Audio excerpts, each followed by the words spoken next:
Hello, everyone. My name is Pragna Nidamolu, and my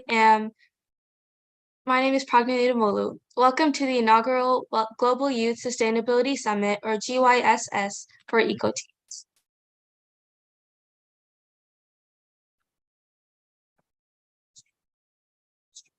I founded this organization to not just create awareness about the climate change crisis, but also to inspire teens across the world to step up and do their bit for our planet, because it's never too late and you're never too young to make an impact. When I was younger, I visited India, my hometown, to visit my grandparents. We went to several tourist destinations to explore. While traveling India, I noticed the amount of trash that was left behind by careless people. A couple years later, my family and I visited Africa, and I noticed the same scenario. I became more aware of the increasing harm to our environment. Once we returned home, I decided that I wanted to help the change that I saw. I joined the Adopt a Highway program to help keep roadsides clean. These experiences helped deepen my passion for sustainability. Last year, I decided to found EcoTeens so I can help spread awareness on how important sustainability is and what people can do in their everyday lives to live a more sustainable life. Today, I'm hosting the Global Youth Sustainability Summit to bring together different perspectives on the topic of sustainability. We have two very powerful panels to highlight two large aspects of sustainability. And with that, it's my pleasure to introduce Susanna Cass, a climate change advocate, a cloud sustainability executive, a Stanford Energy Fellow, and a top 50 woman leader of San Francisco 2022.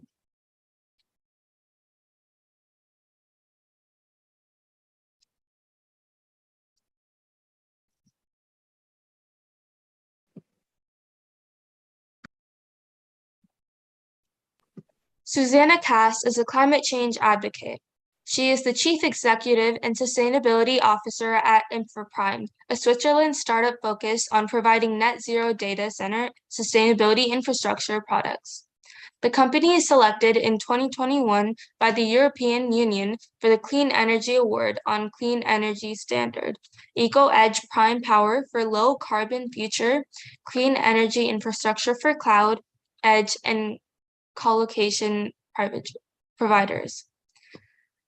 Susanna is the Data Center Advisor on the United Nations Sustainable Development Goals EP program. In this role, she represents the UN Sustainable Development Team by engaging private sector leadership, academic researchers, and public institutions to jointly promote sustainable energy within the international data center sector and global verticals industry. Susanna is honored as top 50 women leaders in San Francisco. She is a member of Climate 50 Most Influential Towards a Carbon-Free Future for consecutive years for her net positive data center work. She's a Stanford Energy Fellow. Susanna is currently a lecturer at the School of Engineering at Stanford University, Cornell University Energy Systems Institute, and National University of Singapore. She is a supporter of EcoTeens to promote the movement of teens to express their ambitions and professional aspirations towards building sustainable business in a carbon-free future. Now, Susanna will share her thoughts on development pathway to sustainability in the digitalization era to inspire teens to take proactive steps to make career choices towards sustainability and share her own journey as an influencer of a carbon-free future. Welcome, Susanna. Thank you, Pratner. Good morning to you. Congratulations also to have your summit. I'm so excited to be actually here with you all. And Thank you so much. Good morning, good afternoon, or good evening, wherever you are. I would like to welcome you to the Global Youth Sustainability Summit. It is really joyful to be here, and I prepared a few slides for you all to enjoy. I hope today is an information session for you because it is my intent to actually help you all to get into the pathway of sustainability, at least know more about it so you can actually think about it, okay? So that is actually my intent. We have plenty of time, so later on, if we need to, we can certainly have questions, or we can certainly entertain your questions offline. So again, thank you very much for being here. I prepared a few slides for you all, and I'll start with this.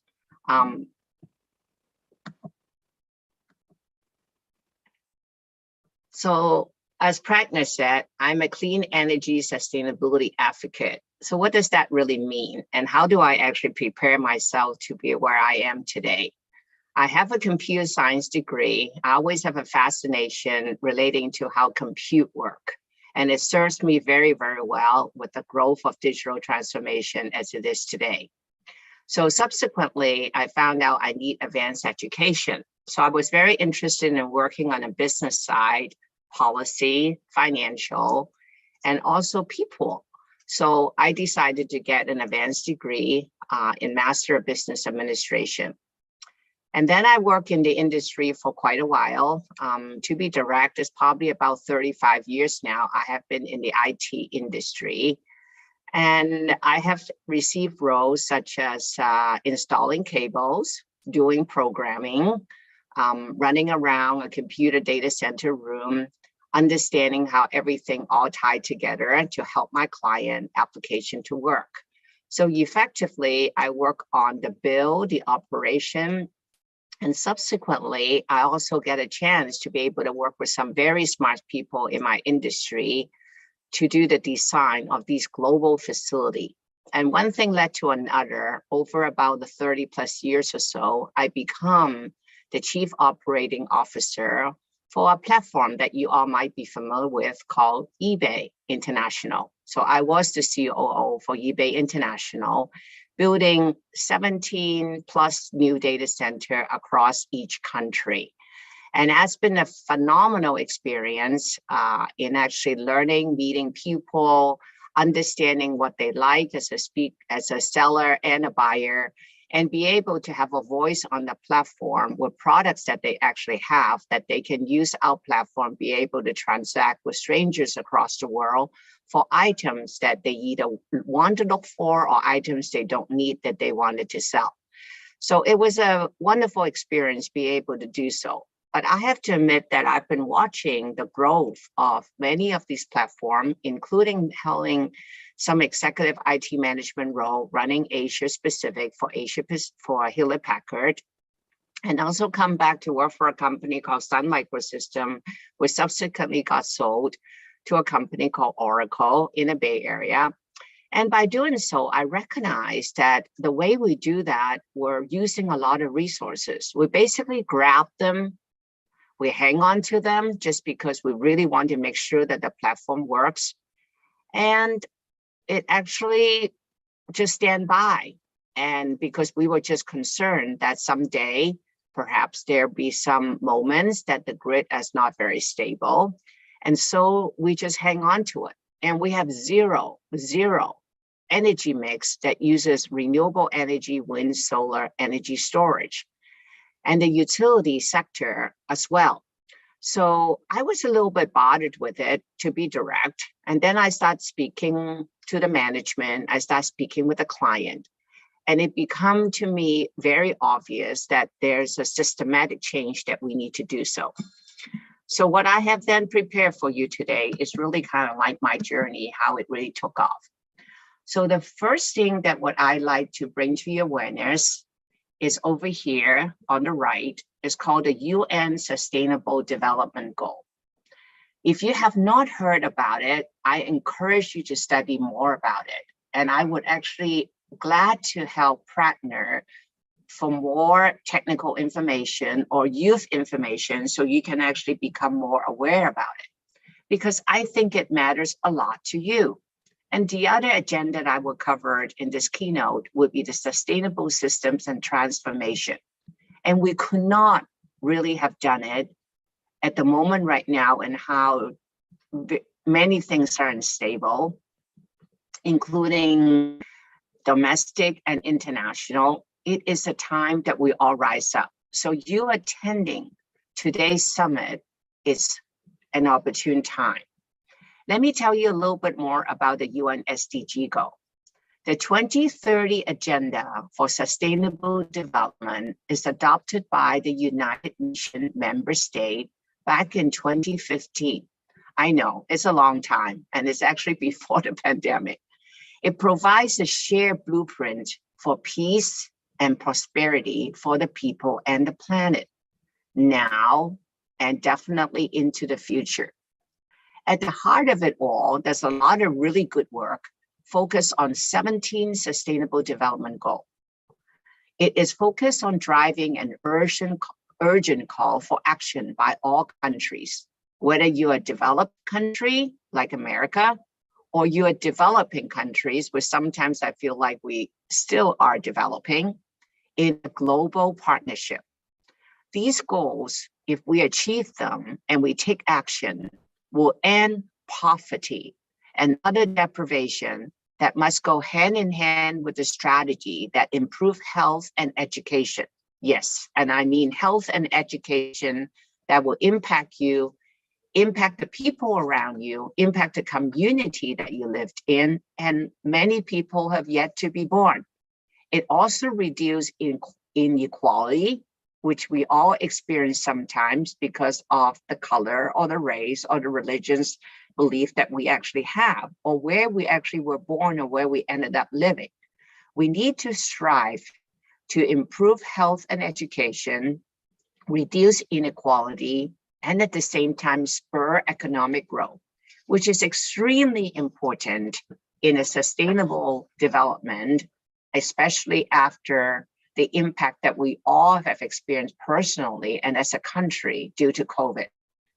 By all doing so, we at the same time simultaneously tackle climate change, and we work hard to preserve our oceans and our forests, including the land resources.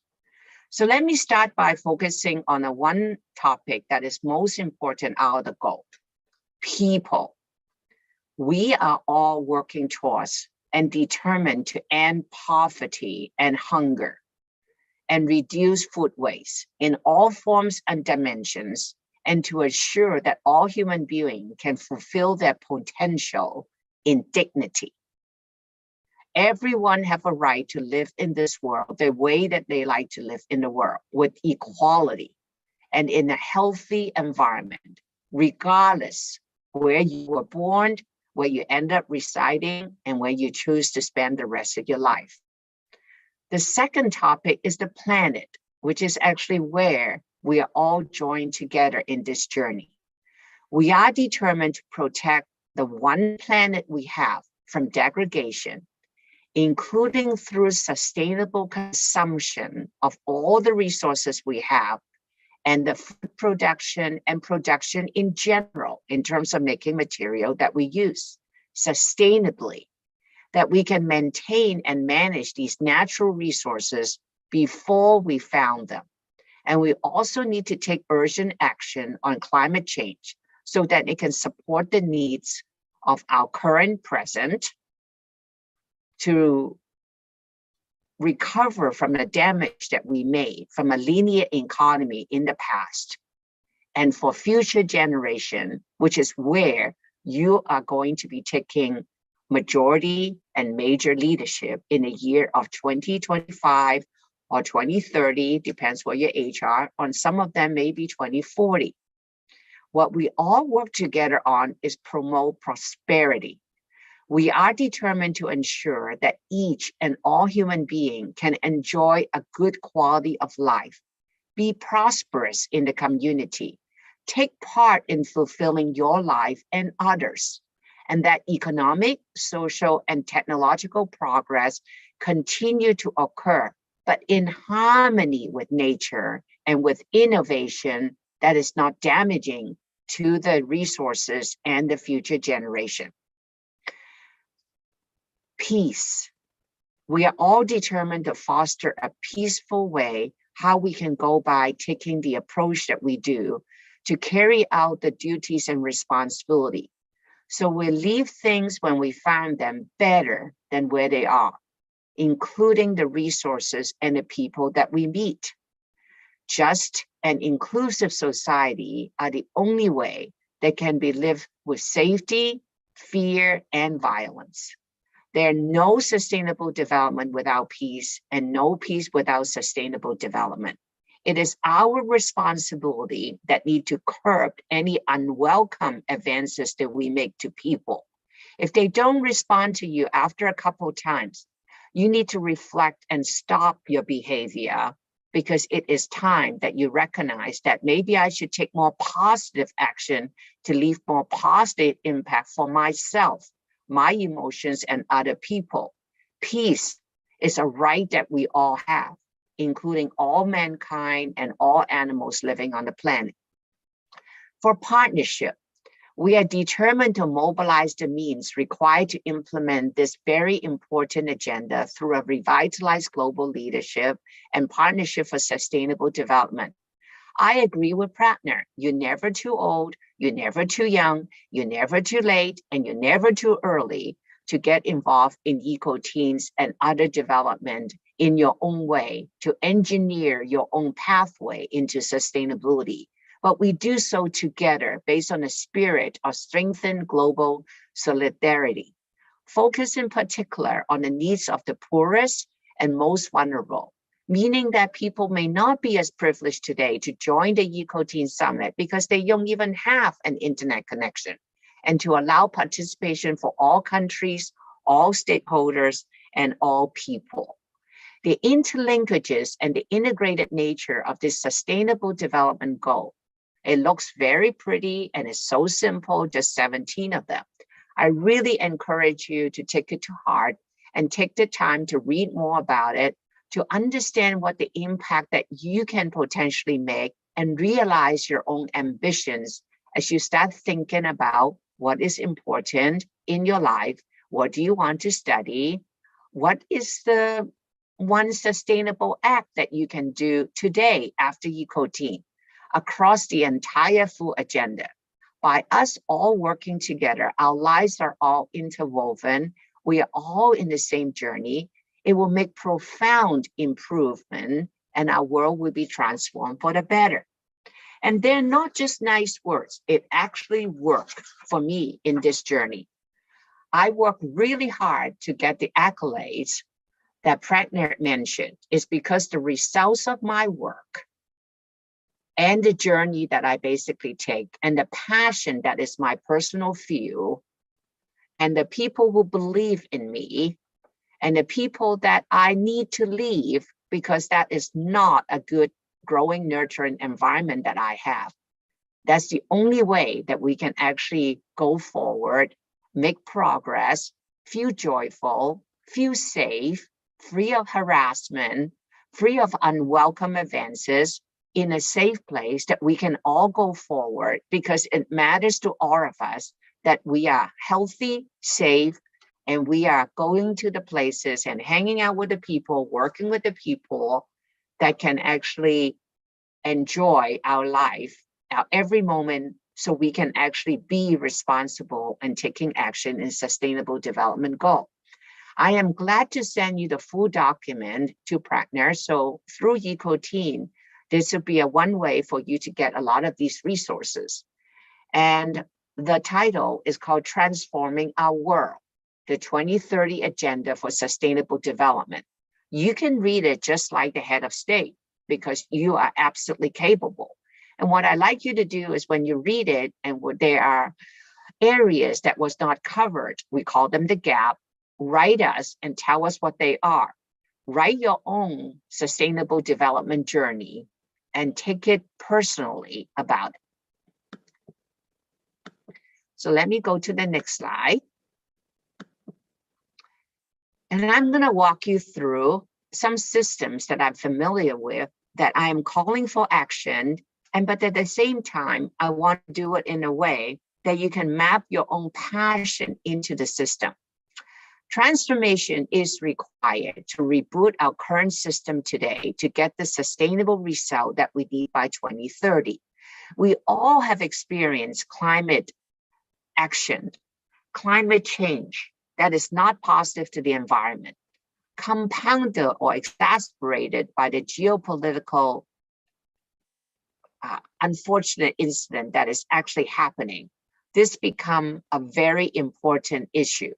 And we cannot wait for the adults or when you finish your college to take part. Everybody needs to take part of where we are in the point of our life. The starting point for system transformation is to identify the most relevant point, a lever that will make the impact of the transformation. You need to learn the skill as you're growing up, as you take education, to focus on the influence range, because it's where you can take specific action to cause a change systematically to the entire process called transformation. Remember, some of the results are not often positive at the beginning. So you need to be observant, you need to be resilient, and you adopt a failure fast mindset. Yes, and I mean that. One of the reasons why Pragna said I am experienced and I got the accolade, because Susanna has made many mistakes and I have failed many, many times, actually many, many times a day. But I have a failure fast mindset that I observe myself. I have friends who actually help me to improve myself, to adopt and reflect. So I use time effectively to maintain the focus, to keep our poise and not be rattled when one thing did not work out, when your efforts give out negative results, not what you expected. Learn from every experience to pivot, to adapt. But you want to do it fast. So therefore, you don't make the same mistakes over and over again. And then surround yourself with a mentor or mentors who can actually help you to realign, and relentlessly, you can continue your pursuit to the direction of growth. The social transformation is at the heart of the change that we actually need. It is the underpinning of the food and agriculture, the decarbonization energy, where Susanna spent majority of my time being an IT and a computer scientist person, nature and biodiversity, the digital transformation that take place that enable us to have sessions like that today. And then later on, you can watch it on YouTube or you can forward it to other folks. The urban community that we all live in sometimes because of the quality of life and the financial system transformation all need to be improved. And this is basically where you come in. So then let's walk through them, what that is. So I took the time to write down the narrative. And what I like to do is to actually cause you to have an emotion, ignite you to start thinking about, hey, which part that I can actually appeal to it more, that I can learn more about sustainability, that I can join the journey and I can be part of the change that makes a difference.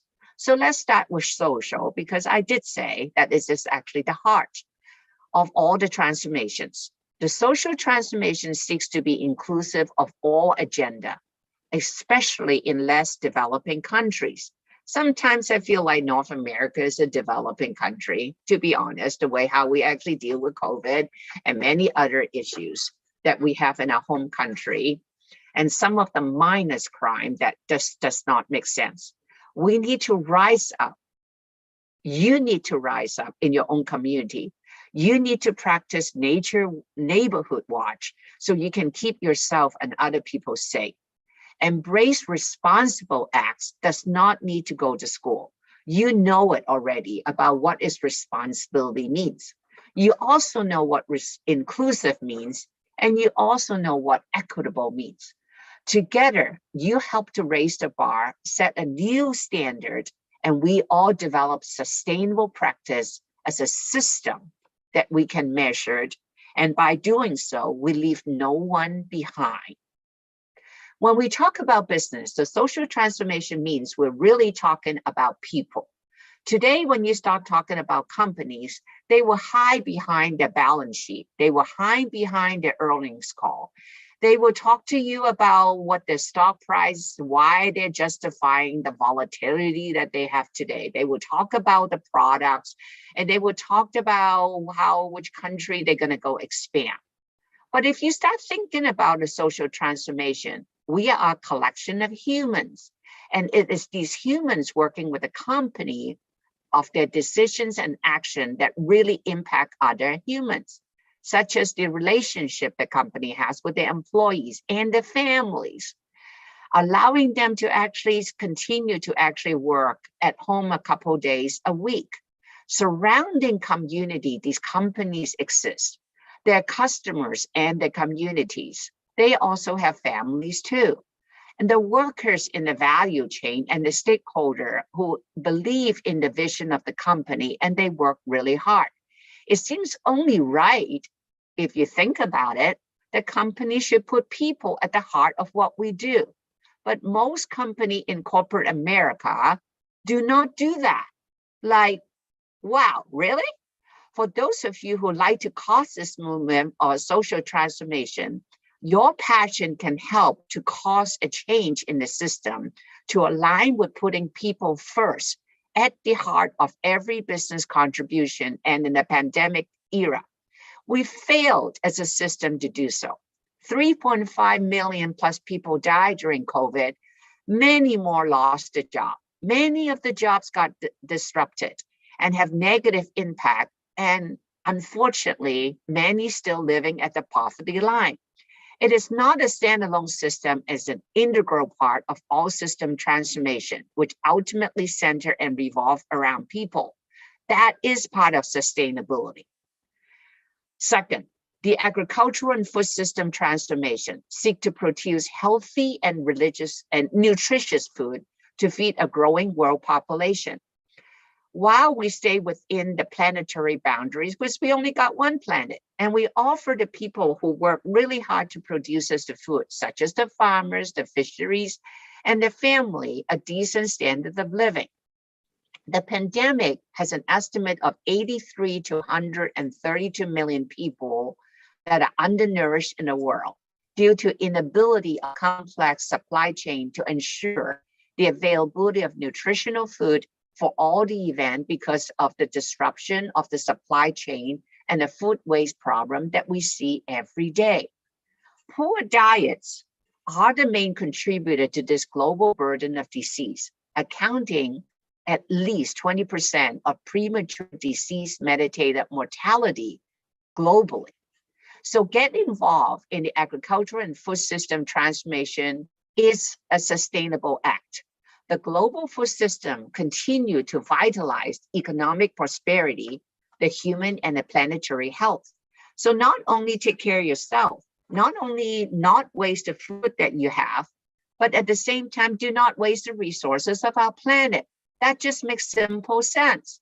The need for a fundamental transformation for the food system, if you're interested in that, needs a lot of help. Need a rethink about how sustainable production or sustainable consumption pattern need to be inherent in our system. So we can support over 10 billion people within the planetary boundary that, according to the UN, many of the growth in the population is going to require food. If we're out of it now, we're going to be in trouble. If we have a bad diet, if we don't have a good mindset, it's not going to make a positive difference. So get involved if you're interested in this area, so you can, your actions, your idea, your creativity can be interwoven and cause a systematic change in the value chain challenge today that is not very impactful. And we wanted to have net positive impact from farm or ocean to the fork or chopstick, in my case, because I use that a lot. The third one is decarbonization and energy transformation. I'll just mention it and I'll come back to it because I have a specific example for you. It seeks to significantly reduce the world dependency on carbon-based energy, fossil fuel, and you got it, natural gas. Susanna is a pro clean energy person. And caused by the geopolitical issue of the war that is totally unnecessary from a human mankind perspective, by happily that we should be able to enjoy and fulfill and live peacefully in harmony with each other neighbor. Innovative transition is important while providing global access to the modern clean energy. And it needs to be resilient. And I will give a more detailed in that regard.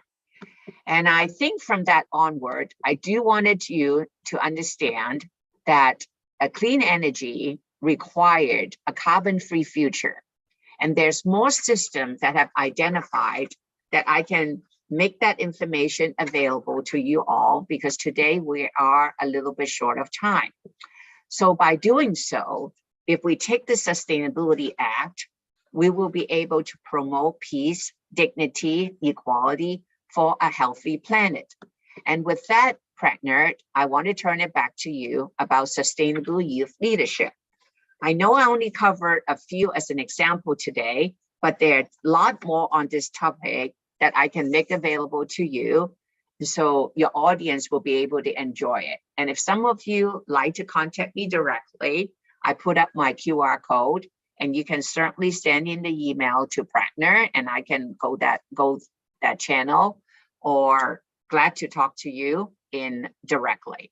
So thank you so much for actually having me today. I hope this has been helpful and inspiring for you. Thank you.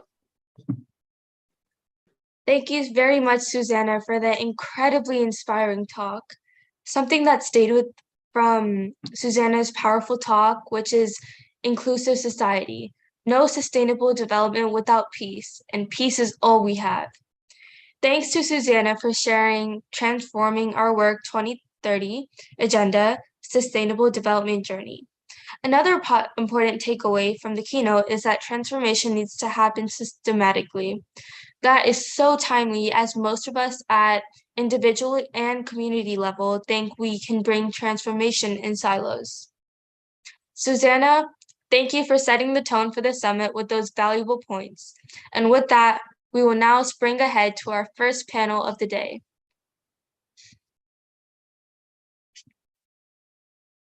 Our first panel's theme is Towards a Resilient Planet. Resilience is defined as the ability to anticipate risk, limit impact, and bounce back rapidly through survival, adaptability, evolution, and growth in the face of turbulent change. Being resilient in the context of sustainability is highly important to make a real change.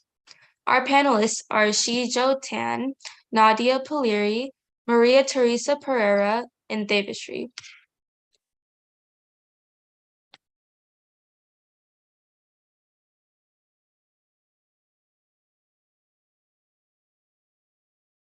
Shizo Tan is a Singaporean passionate about sustainability technology and development.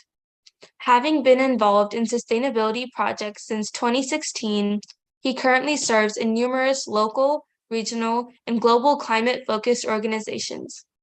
He is also passionate about research, having done projects on water technology and sustainability energy. Currently, Shizo is studying at Nanyang Technological University. He aspires to be a research engineer in the future. Nadia Poliri is a cultural diplomacy advisor and youth leader for empowerment and sustainability. In recent years, she worked with established international institutions and companies. She holds a BA and MA in international relations and cultural diplomacy.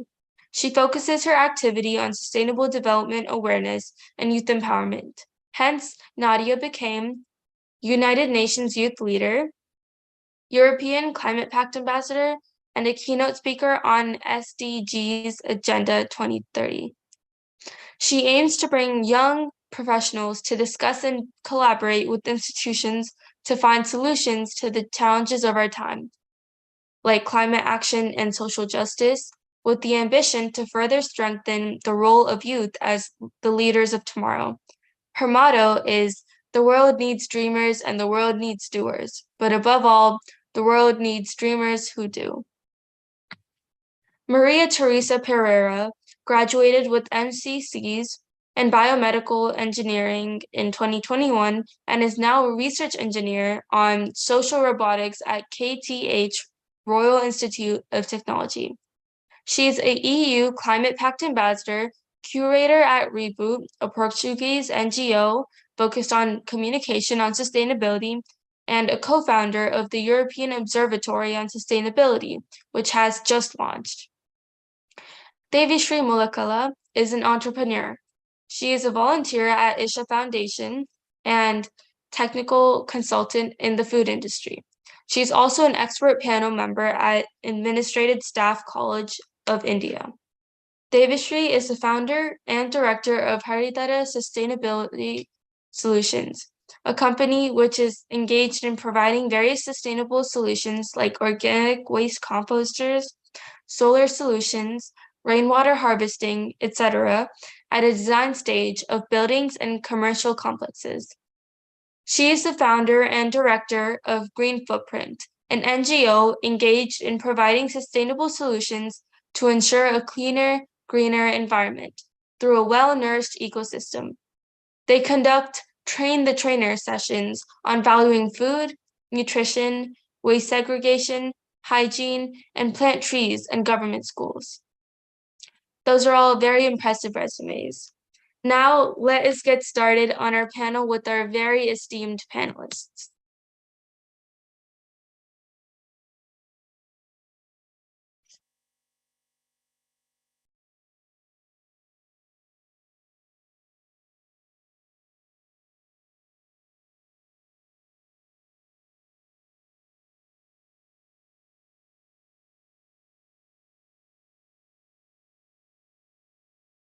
Welcome, everyone. So to get started, I would like to ask Shizo and Maria, how do you define a resilient planet? Shizo, why don't you start? Hi. Yep, thanks for the question. So I'll keep my answer pretty short. To me, a resilient planet means that we consume more responsibly. So beyond what's going on in the world at the moment where people consume excessively, a resilient planet means that the inhabitants should consume products, consume resources in a responsible manner. And also there should be a circularity in terms of resource usage and recycling, as well as coexistence and respect for all inhabitants, as well as prioritization of science-based decisions. So we should really be making decisions based on proven science-based research. So I think that to me is what resilient planet means. I totally agree. Maria, do you want to share your thoughts? Yeah, I would first like to say thank you, Pragna, and it's so inspiring that you started this, and it's so inspiring to see you organize this youth summit. It's amazing. And hi to all of the other panelists, especially to Nadia, which I've known, and she's like foundational member of the AOS or EOS, and she's inspiring as well. So this question is interesting because the planet is resilient. We are not. So if the worst that could happen is humanity disappears, the planet would still continue. But we are not resilient, and especially not with the habits that we are currently carrying.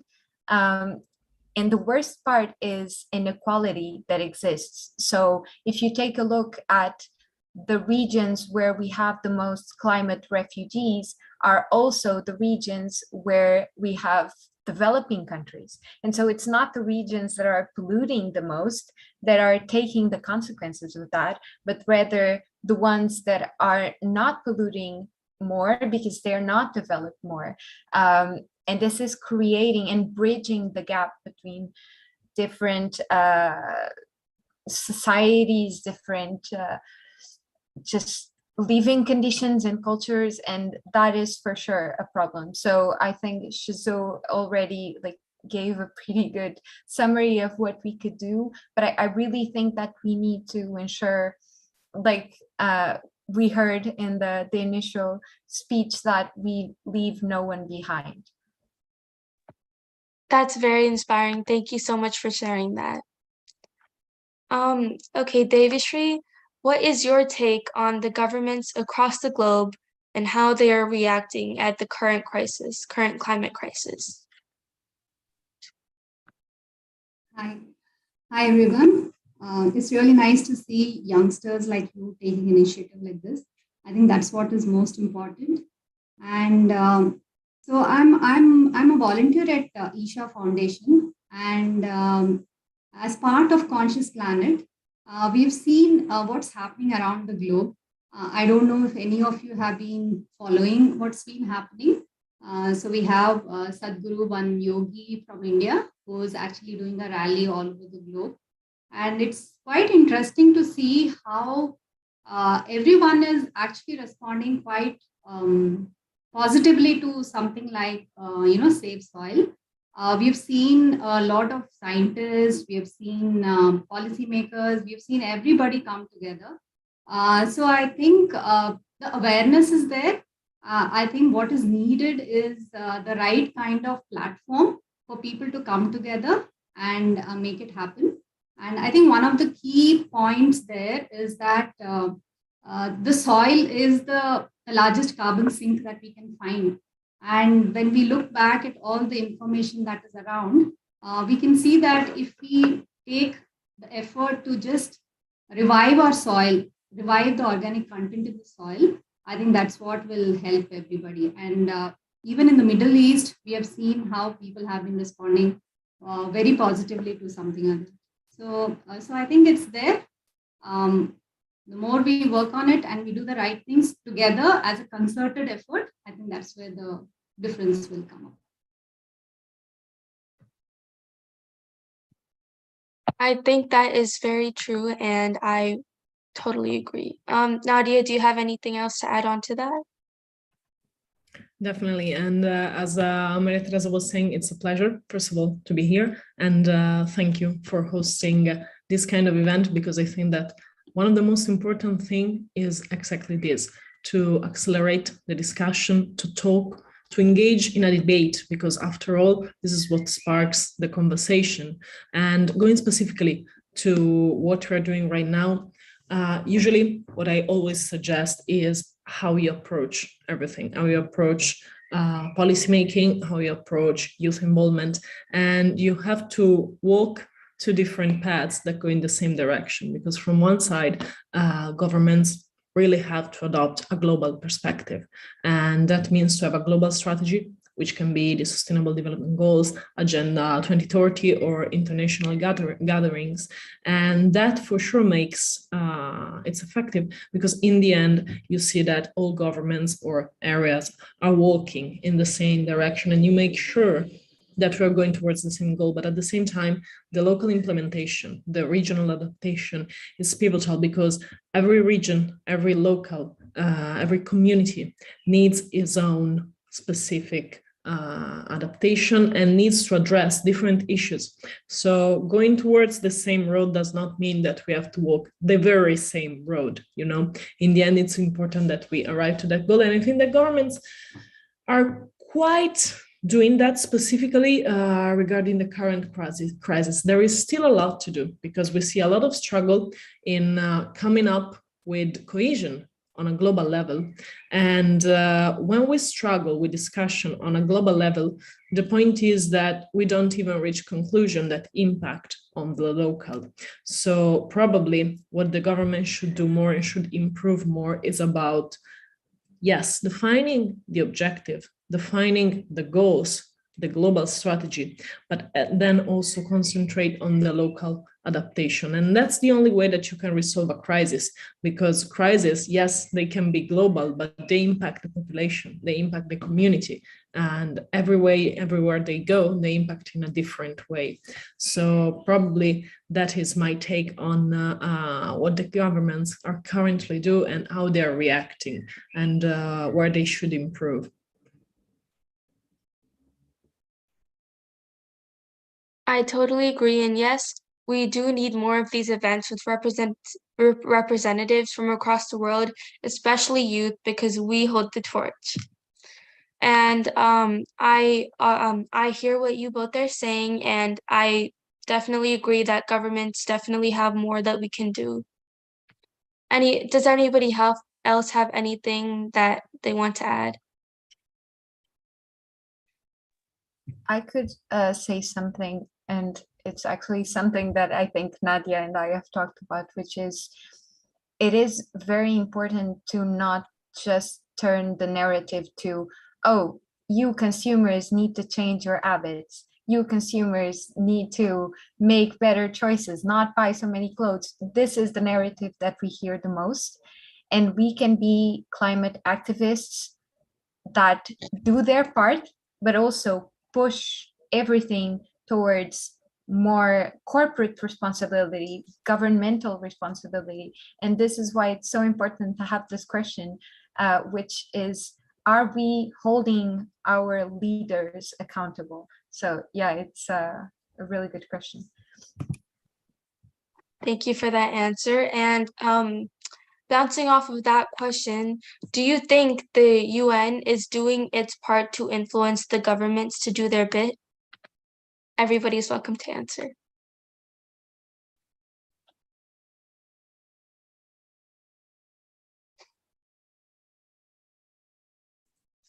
I'll go. So I think there are two aspects to it. One is like I think Maria and Nadia told it. One is at the policy level, right, where governments make policies. So you have UN helping them bring together information and trying to help them put the policy together, maybe, or the direction in which it needs to go. And the other end, you actually have the implementation of the policy. I think what I feel mostly based on what I've seen over the past whatever number of years that I've been working, is that the policy, there is a certain thought process that goes behind the policy, but it is not as practical as it is when it is getting implemented. So usually there is a lot of gap, and that is where I think a lot of effort needs to be put in. So while UN does its job, everyone is trying to do their job, but that bridging of that implementation to this, a little more flexibility, and in reviving the policy or revising the policy based on how the implementation is happening, and that gap is bridged, I think you can actually see a lot of impact in the world, which is where I think we all struggle with. We don't see the impact. There might be policies, there might be various things at a government level, but you don't really see the impact on the ground. And that is where, people have the mismatch in terms of what's happening. So I think if that is bridged, I think it will really help. I totally agree. And if we try to convince more or revise these policies more, like you mentioned, I think that could make a really big impact and a really big difference. Thank you for sharing that. Maria, do you believe there is enough awareness about the current crisis across the generations? So I think, first of all, we need to define where, because it is very unequal across the globe. I have two friends who are doing sort of a gap year all through Africa, and they tried to go 1 month without plastic, and it was nearly impossible because it's just there is no awareness. I spent a semester studying in Beijing, and there's also no awareness in the population. You see like the garbage cans with recycling and like organic, and then you take a look at it and it all fuses into one. So it's like two different entries to this. So if we talk about like the Western world, which it's not just like Europe, but let's say Europe, States, Canada, so on, and across generations, there is awareness, more and more there is awareness, but anyone I think that works with sort of communication of sustainability knows how hard it is to go from awareness to action.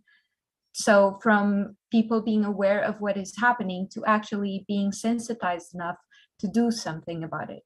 And that is what I think is missing. I have hope that the newer generation will not find it so easy to ignore, because we cannot ignore it anymore. But it's still very hard to push for change in a system that's tailored towards complete unsustainability, complete overconsumption. So awareness is there. Now we need action. I think that is the next step in a lot of mindsets that we need to, instead of just spreading more awareness, we need to do and cause actual action. And that is really what I'm trying to do next. After spreading as much awareness as I can, I really want to make real change. Thank you so much for sharing that.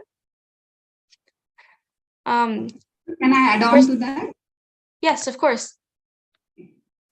So I just wanted to share, because we had implemented waste management or waste segregation in our apartment, almost 10 years back. And our learning has been that youngsters and children are very aware. You just have to, give them a little information and they pick it on. I just think they're so sustainable by nature that they just get the point so easily. Adults were the ones who are very difficult to actually train, tell, or even get things done. So I feel it's the younger generation who can actually take the lead and make it happen, because the adults, I feel, at least that's been my experience in India, the adults do take a long time to understand. I hope we all can come together and change our mindsets together. And the new generation is certainly more assertive in what they want, but they need to be folded in with awareness. Thank you so much for sharing that, Maria and Devishri. Percentage of net neutral companies graph. Every company and corporation across the world has corporate social responsibility, or CSR. I believe it should also entail corporate sustainability responsibility. What are companies or corporate doing to help the crisis align to environment, social capital, and governance, or ESG? Nadia, do you mind sharing your thoughts? Actually, that's a very great question, because one of the key aspects is to engage all the actors in society. So that means to, of course, have the role of the institution at the same time as civil society, and we, our youth, can be representative on that. But then there is also the private sector, so the business, because they are the ones that can actually implement transition. And corporate social responsibility is not something new.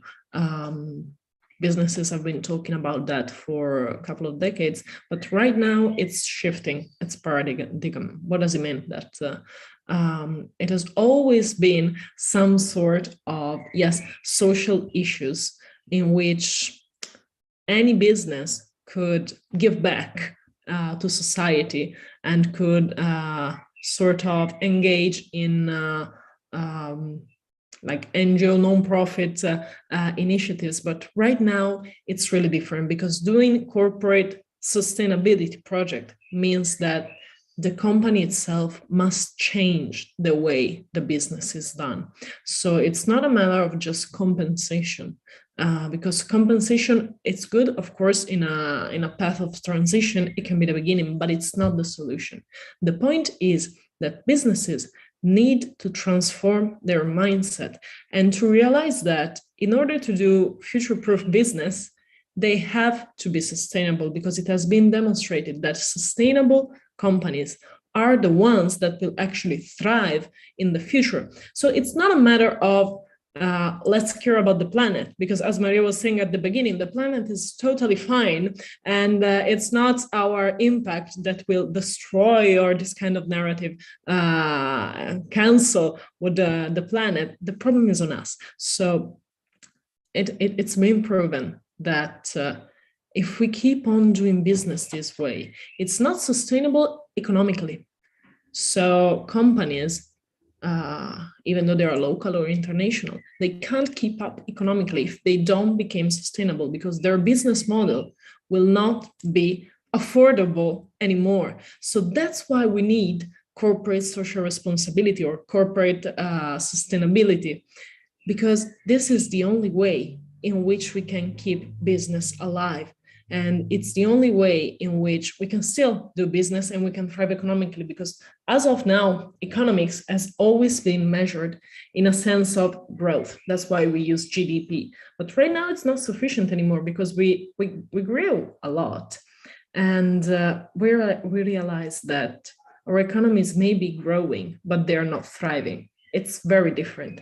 So for a company to be ready for the future, it needs prosperity. That means that it has to have a social impact because we're all connected, and the companies cannot isolate themselves from the environment, also the social environment that they live in. And that's why they need to engage in a social sustainable project, not because of some sort of enlightened vision or social idea, but because it's the only way in which they can actually keep their business alive. Thank you. Thank you so much for sharing that.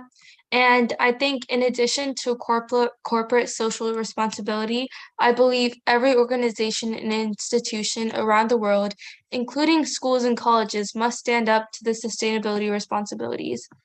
And I think that aligns with what you were saying. Thank you for sharing that. Devashree, do you have anything to add? Yes, so I can add on from my experience. So I worked in Unilever for 20 years, and I had the privilege of working in Unilever when Paul Polman was the CEO, and he brought in sustainability into the agenda of Unilever. And the way, and I think it was from 2010 to 2015 or so, is where the basic work on sustainability happened within the company. It was nice to see how it was integrated into the company. So it was like when you're looking at each product, look at each ingredient and see, go back and see the life cycle of each ingredient and see if it is sustainable or not, and have measures for each of it, its impact on carbon dioxide, on various other things. So when you make it a lot more integrated, when you integrate it into the product itself, that's when it wasn't that easy, I would say, for everybody to understand. It started with first building awareness as to what the problems are. And I think one of the things I owe to Unilever is it kindled that fire in me. And from then on is when, I've been doing a lot of work on sustainability and moved on in another direction. But yeah, companies, if they really take it and, integrate it into their, this one. And another thing which Nadia told, which was very relevant, was you need to, sustainability is not only in terms of, Paul Polman proved that there businesses which have taken sustainability as their agenda have actually done better than the other businesses. So when that was proven, it was easy to convince the rest of the organization to follow suit. So while that is what is needed, but to make it happen, it was very interesting to be in the organization and see that change. Thank you so much, Devashree, for sharing that. And Nadia and Devashree, I think those are very relevant topics and answers to these questions. Thank you so much. And going off of what I said before, I think this should be also part of the curriculum and grading, unless this cause will not come to the forefront. And if young kids are not educated on this topic at a young age, how will awareness be built? How will we drive this awareness? And thank you so much for sharing that. Shizu, I wanted to ask you, what does shifting the current mindset entail, such as movements, raising awareness, education, etc.?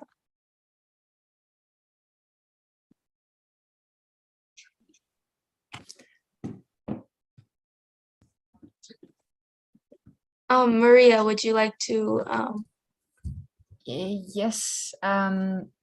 So I think one of the answers that could tie into the previous question was awareness of even these like sustainability strategies, because greenwashing is a thing, and this is just the peak of how our system is so tailored towards this growth, where assuming values that are in line with sustainability practices is only done if you can commercialize on that.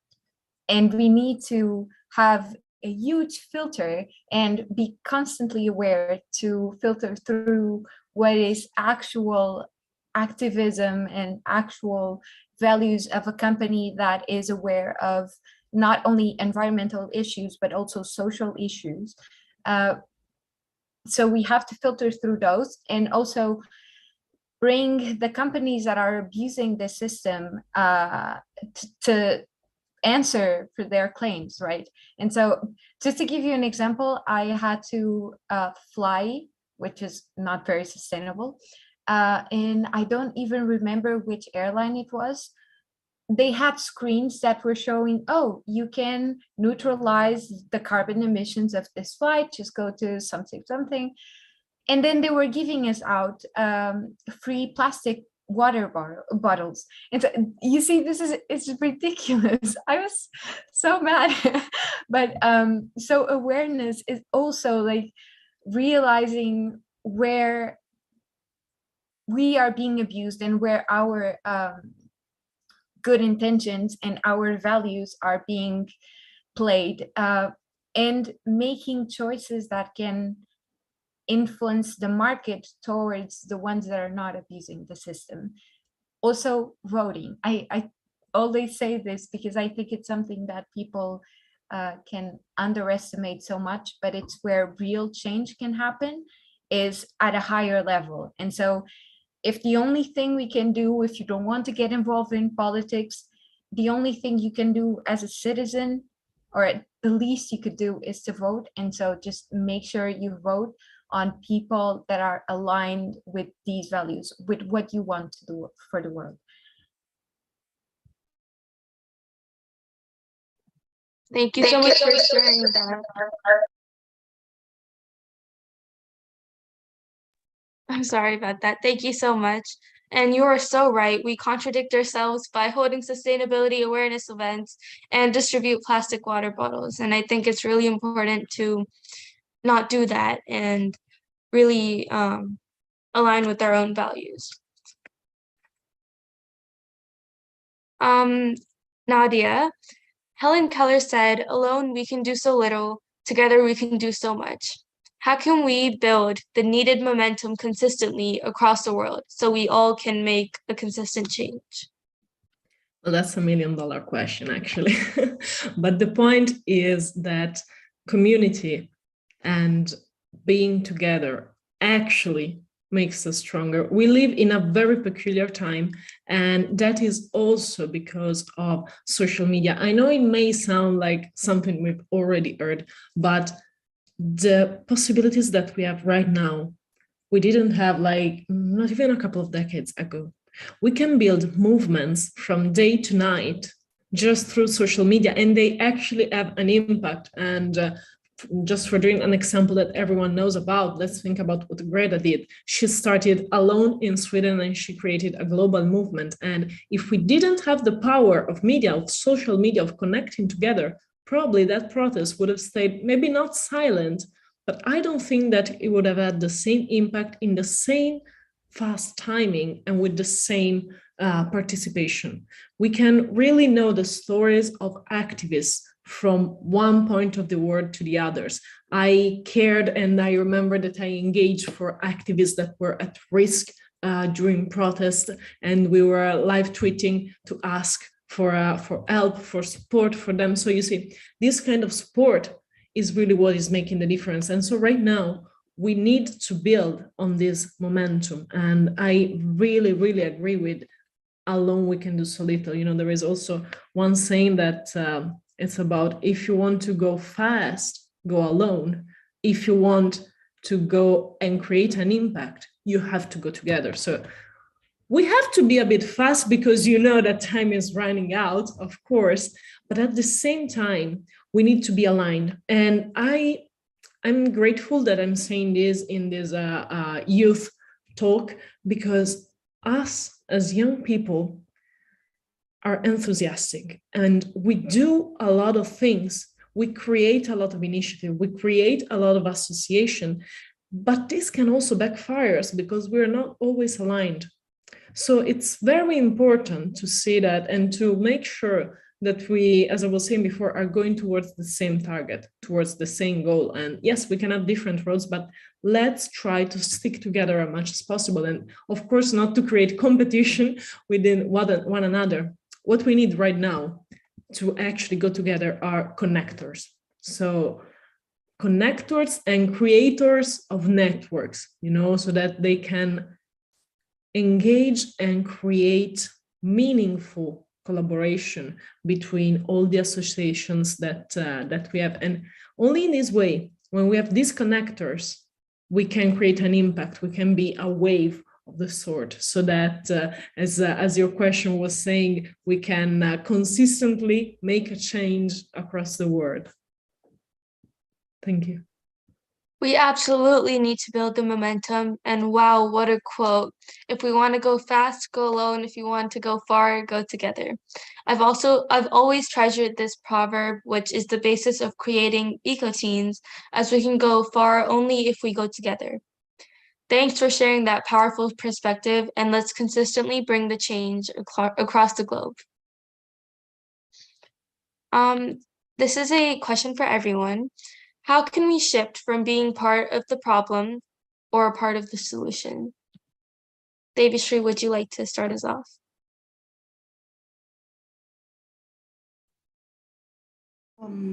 Just act, I believe.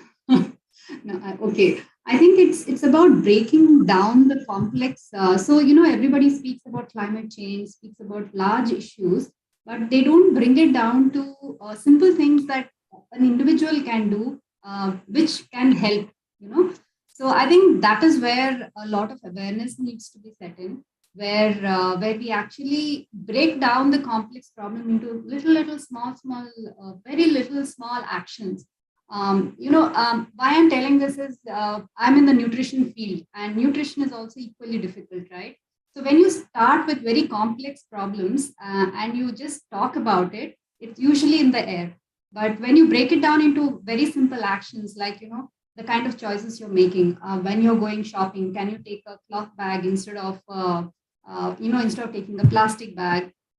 There are umpteen small actions which need to be spelled out to people, and then they know that how they can be a part of the solution by just small choices that they do, the small actions that they do. I think that is where we can make a lot of difference, where we make them aware of the actions that they can do to impact the environment.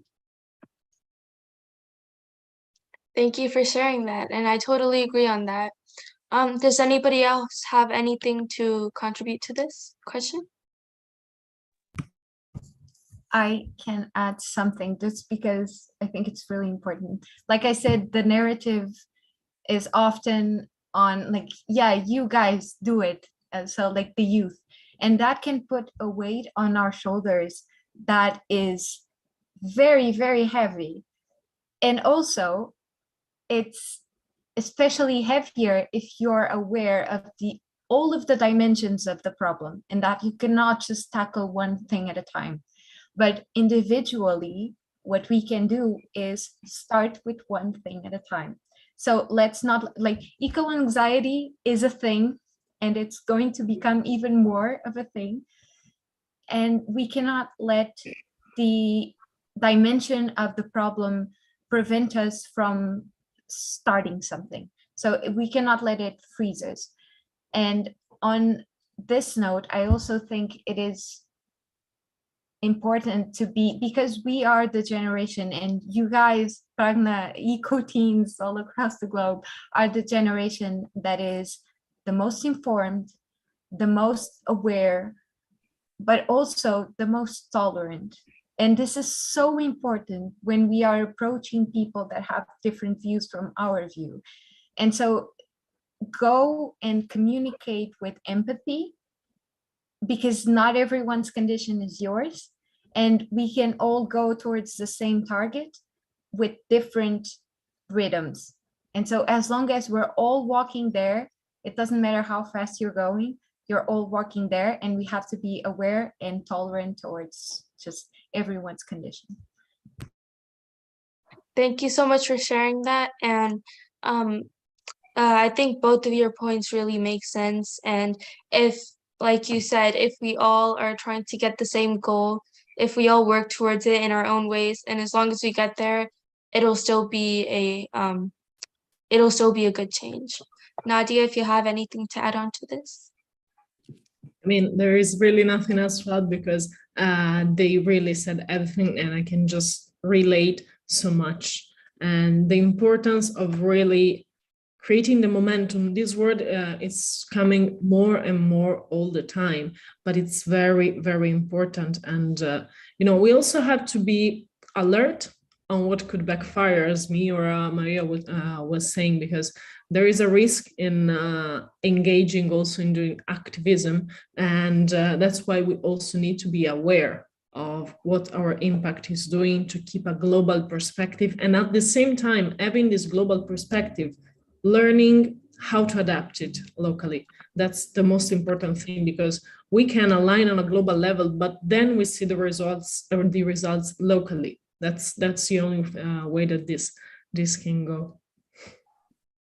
Thank you so much for sharing that. Unless we have the mindset of being part of the solution and not just discussing the different dimensions of the problem, I think we would be able to make a real impact if we all work towards the same goal. Thank you so much, everyone, for sharing that. Almost our last question. Resilience is the ability to anticipate risk, contain the impact, and bounce back rapidly through adaptability. Knowing that we cannot completely reverse the negative effect we had on climate change, how can we work towards the resilience of the planet through collective efforts? Maria, would you like to start us off?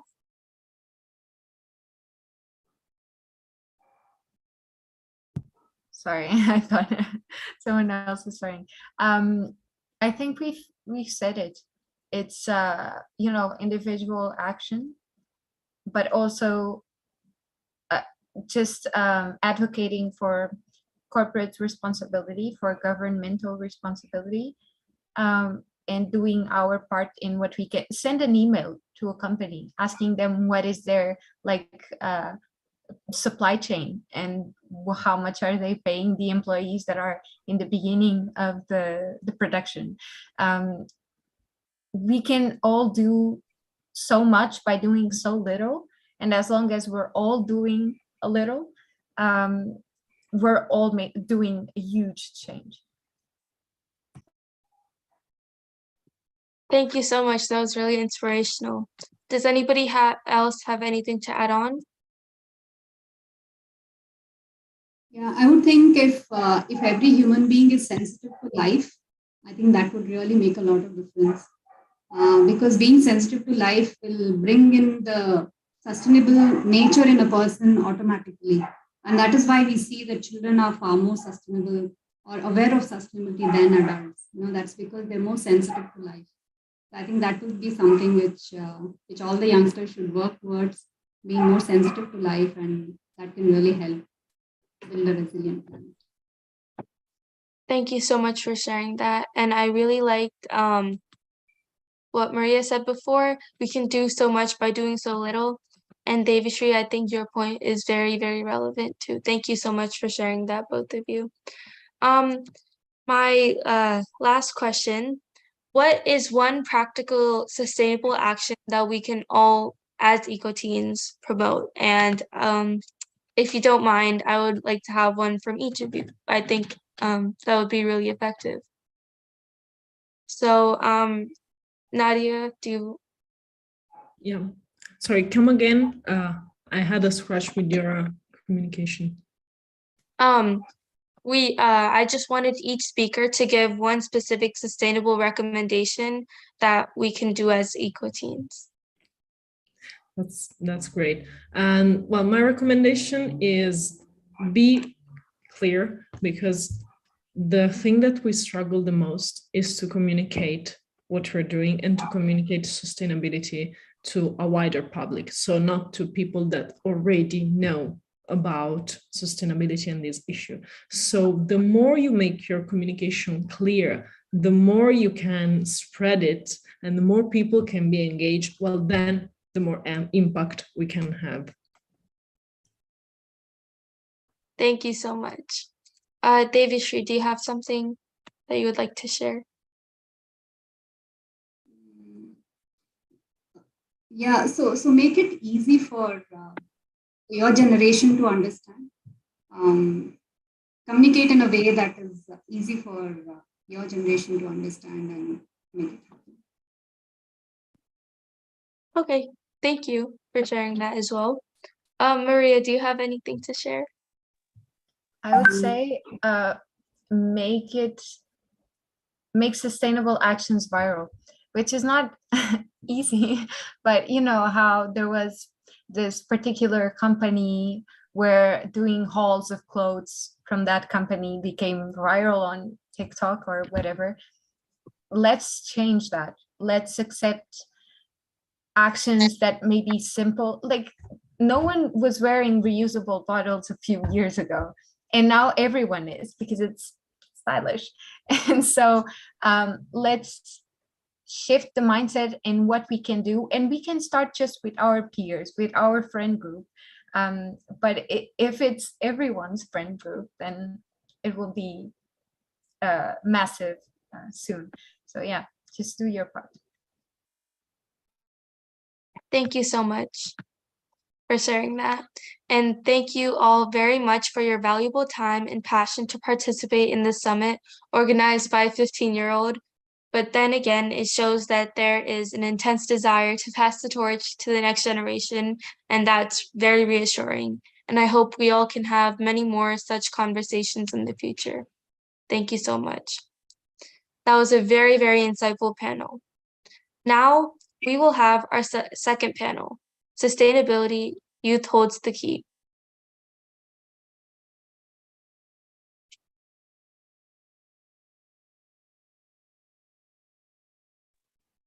We will take a short break and we will be right back at 11:30. Thank you, everyone. Thank you for hosting us, and it's been really a pleasure. Thank you so much. And you're so inspiring, so keep it up, because it's really, you cannot start too early. It's not easy, but keep it up. Thank you so much, Maria. I really appreciate it. Keep it up, Radhima. All the Thank you, best. David Street.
Hello, everyone. Welcome to panel 2, and we will start in a few minutes.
Hello, everyone. Welcome to panel 2 of the Global Youth Sustainability Summit.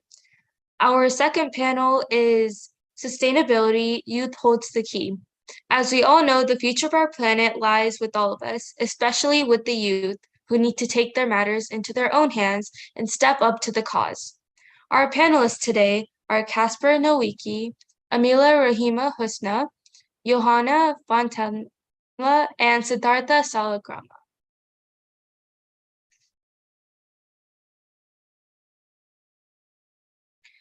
Casper is a vegan activist from Poland, a media coordinator of advocacy think tank Green Rev Institute, and a student of University of Economics and Business in Poznan, and he is a former leader of Youth City Council in Poznan.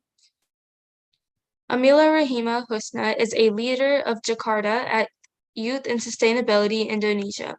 She is passionate advocate of zero waste and an environmentally friendly lifestyle.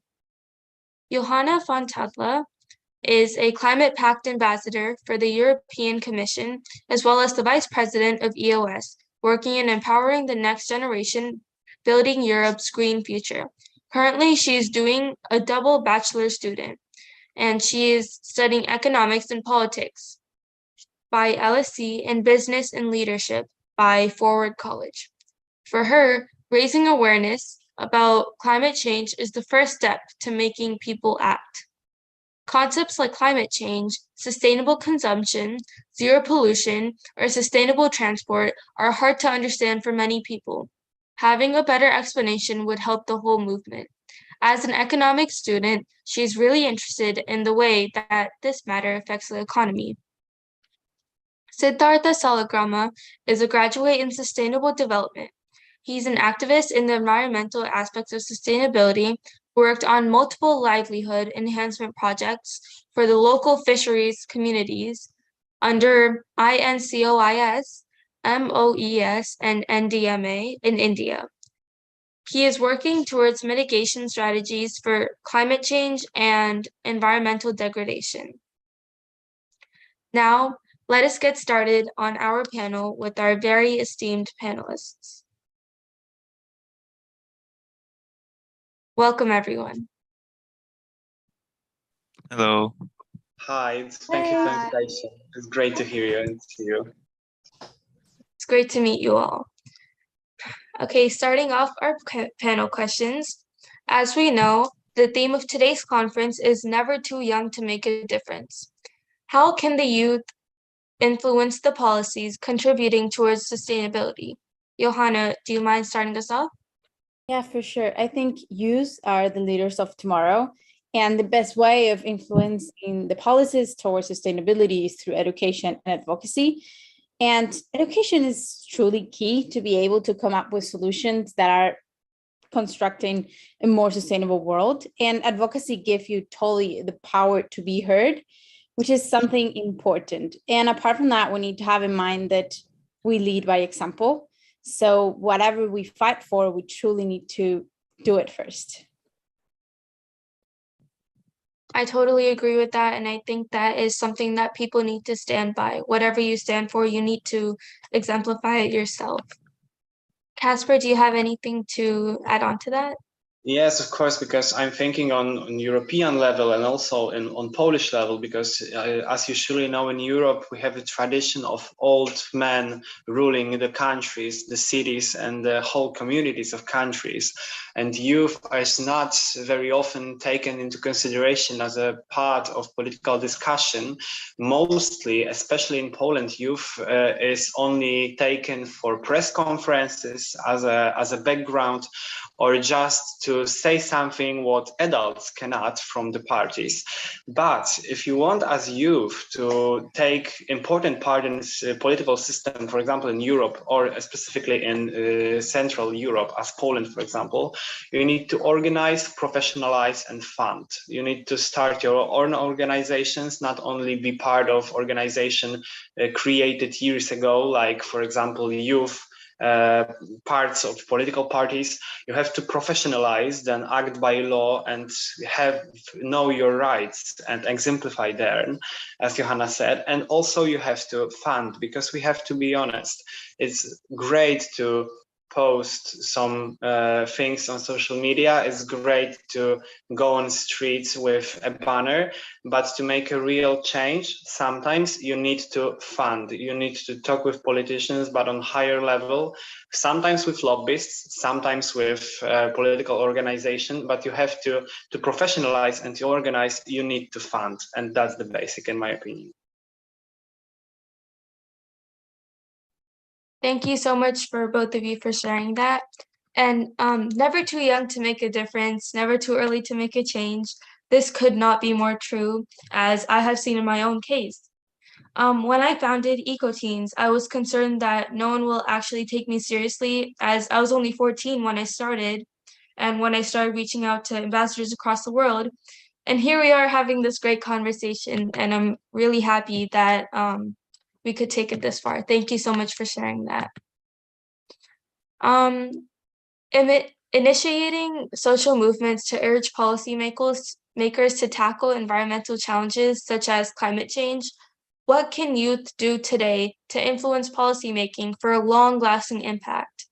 Amila, do you mind starting us off for this question? Sure. Thank you so much, Pragna. Actually, before it, we need to know what we are discussing is adaptive problem. And this will be a long-term challenges because this process aims to change the norm and the thought of the stakeholders. As a young people, we need to make them realize this goal is important. And how we do that? Urging them is easy if we work together, because the industry will adopt the behavior as consumption. And that's what we do. And yes, our focus is education consumer, with our slogan is smart consumer. In Indonesia, the voice of young people are starting to be heard in small companies and big companies. The awareness of young people who don't want to buy products that are not eco-friendly is starting to have an impact, such as a coffee shop in Indonesia that changed their packaging from plastic cups into the cardboard glasses, and or they start to manage their waste. And actually, Yes is under several giant companies. There is the Body Shop Indonesia, the WWF Indonesia, and RSPO Indonesia. RSPO is what's renewable sustainable palm oil, and the others. They are really aware about the sustainability things. Like the Body Shop Indonesia has program to use it until it's run out for their products. By the way, the Body Shop Indonesia is a cosmetic company, and RSPO is an eco-label company. That's if the product is used palm oil and has what it has one of the ingredient is palm oil and has eco-label RSPO label, means the ingredient of the palm oil is eco-friendly. So actually what does the mean? As a young people, we need to continue to speak out and share this awareness as much as possible. Join organization and force, because you will need a lot of voices to be able to influence government policy.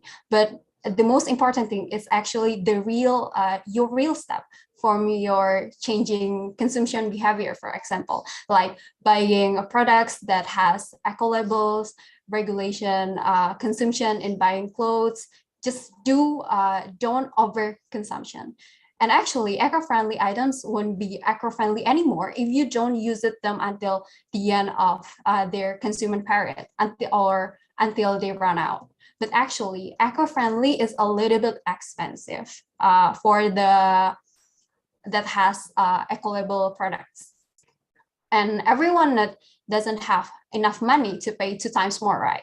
But it doesn't matter. You can still contribute. The key is regulation your consumption. Don't overconsumption, and and even you can do it's also it just only a small thing, like eating all your food on your plate, or stop using disposable use items. Just do whatever you think it's good and you can afford it, and tell your friends, tell your parents, even tell your neighbor if you can. But the important tell them about the importance of sustainability. By gradually people consumption will affect the long-term policy, because changing people consumption means change the industry. Thank you. Thank you so much for sharing that, Amila. And I think what you brought up is really important, that not only buying eco-friendly products, but also using them in an eco-friendly way and using the most out of them. Thank you for mentioning that. Siddhartha, do you have anything to add on to that? Yeah, of course. Thank you, Pragna. So as Amila just said, it is common knowledge by this point that the biggest cause of degradation in environmental quality is actually due to proper policy changes that are not being brought forward in the business sector of the society. And it is a good thing that people are understanding slowly but surely that climate change is a real challenge and has the potential to threaten our existence as we know it.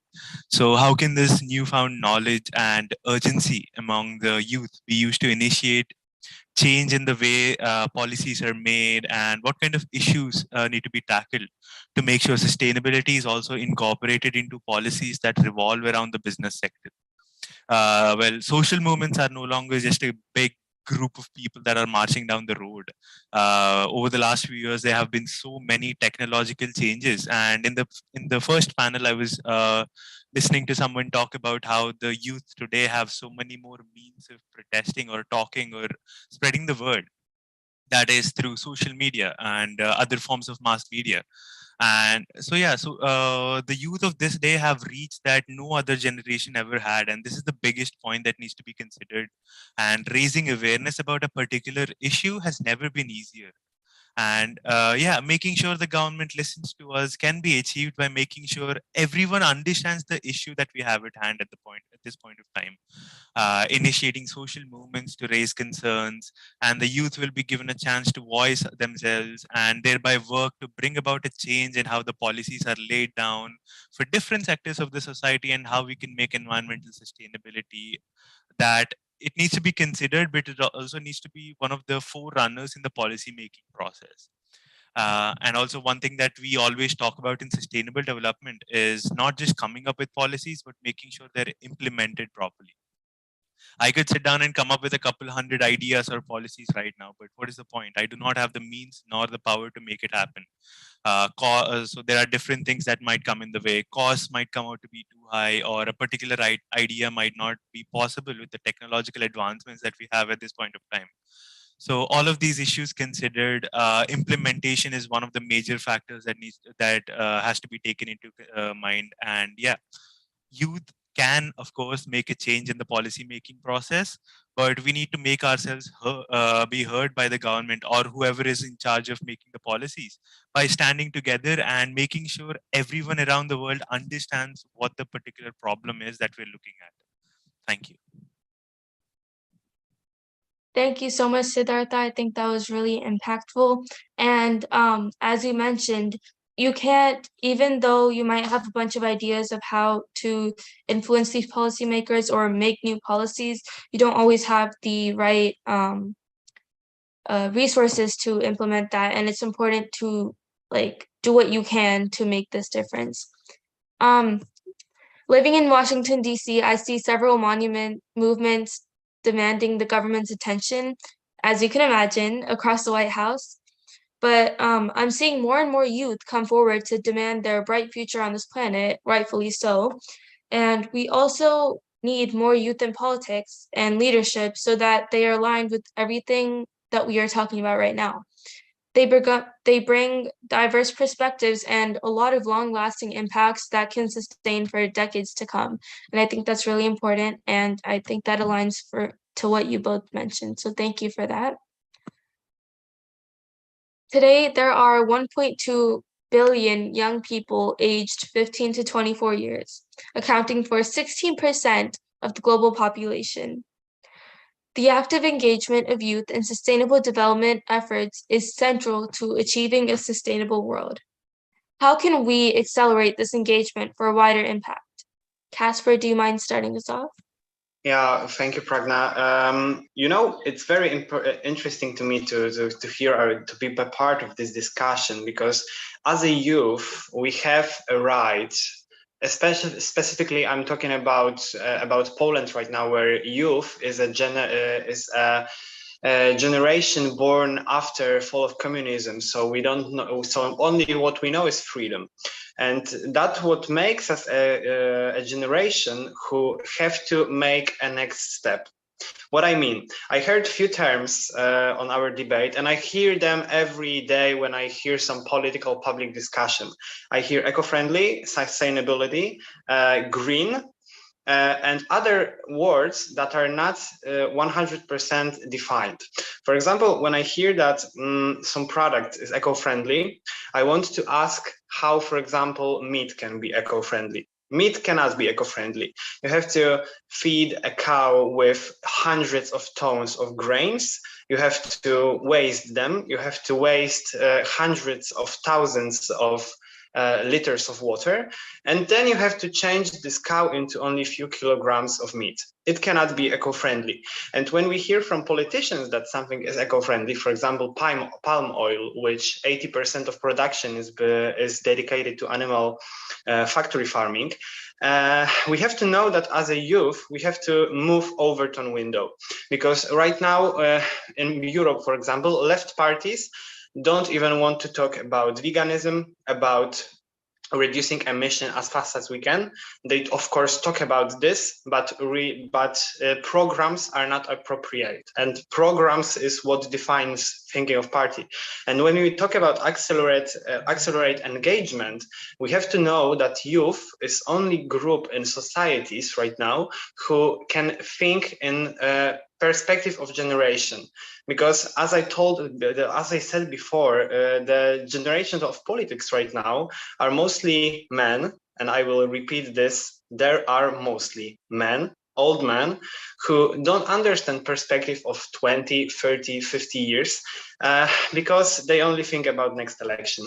And when we think about accelerate engagement, we have to know what our engagement is dedicated to. So we should really define the direction that we are heading. And if we want to think about sustainability in economy, in food, on our plate, in our light, in our energy consumption, we have to know the facts, we have to know the numbers, and we have to know that when we hear from politicians that it's enough to, for example, reduce usage of water in homes, we have to know that it's not true, that we have to reduce also usage of electricity in whole economy. We have to reduce meat consumption, milk consumption, eggs consumption, and other products.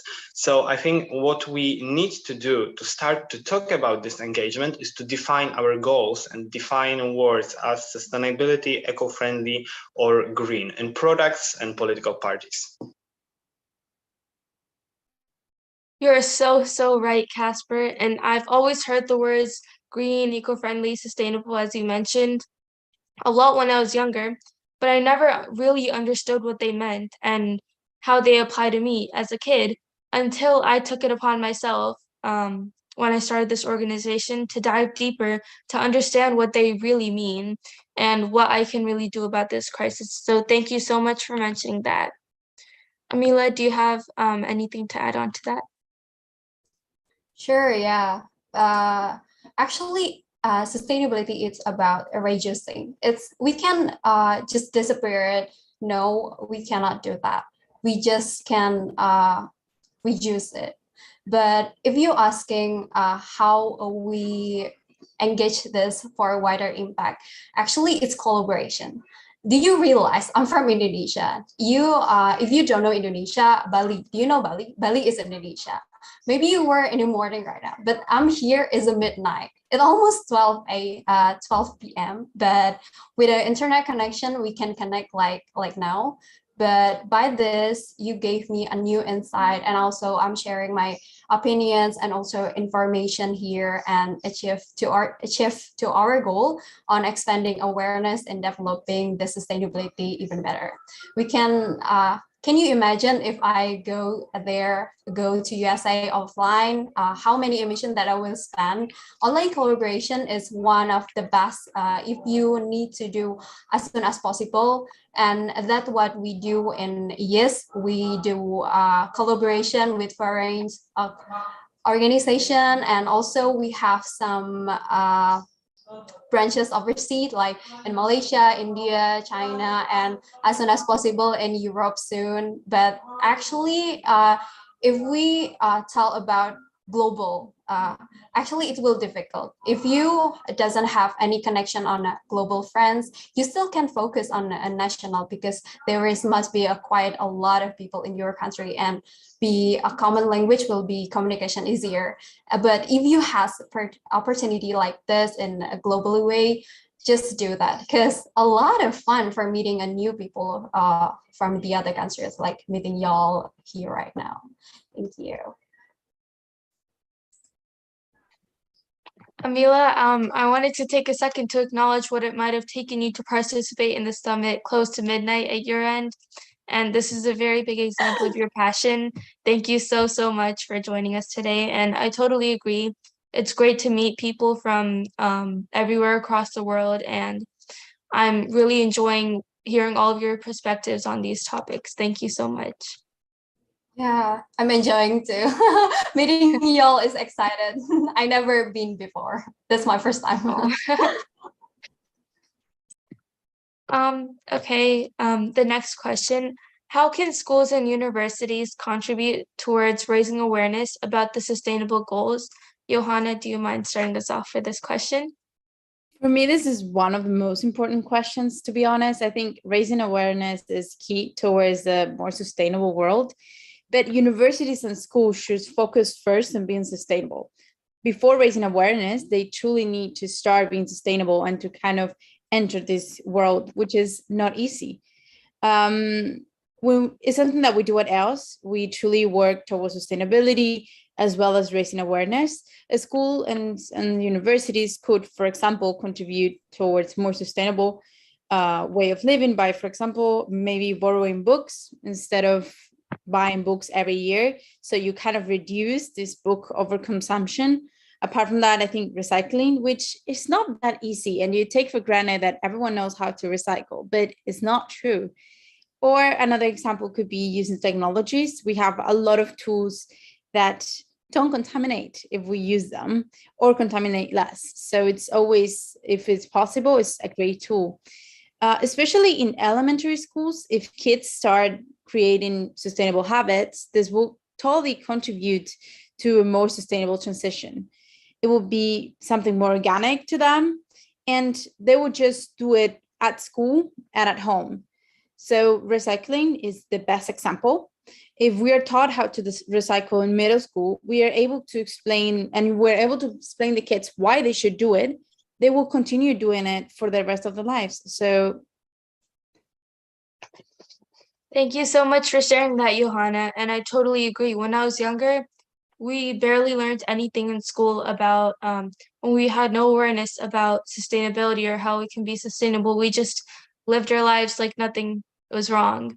But growing up, I realized that there were so many problems that we could have known earlier, and we could have changed our lives, and we could have even helped our parents out and educated them on what we could have done, even as young kids, to be more sustainable. And I totally agree with what you said. Siddhartha, do you have anything to add on to that? Yeah, of course. So, how can schools and universities contribute towards raising awareness?